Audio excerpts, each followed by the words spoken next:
have is a genocide.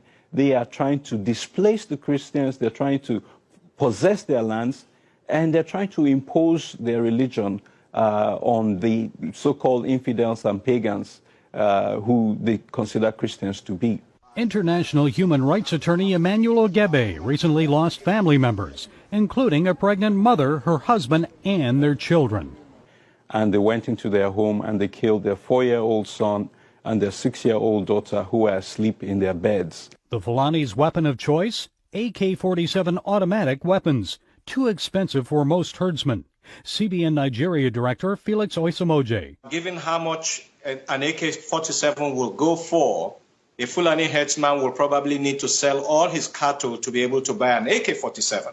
Ogebe says there's a sinister side to those behind the attacks. A lot of these cattle are owned by very rich Fulanis who are in government and who are in power.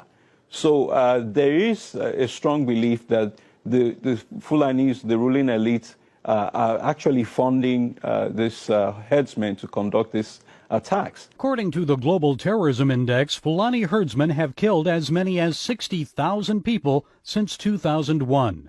And church leaders in Plateau State say so far this year, the herdsmen have killed 6,000 Christians. Ogebe says by eliminating Christians, this group can dominate north and central Nigeria politically and economically. Thousands of Christians need help to escape the violence. I know that CBN 700 Club is in Nigeria. So if people support CBN, we know that CBN will deliver to the people who are afflicted.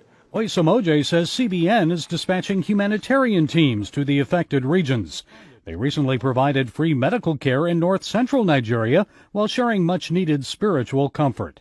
I think one of the things we need the most is prayers, because after all, the Bible tells us that we do not war against flesh and blood.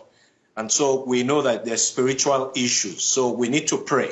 Gary Lane, CBN News.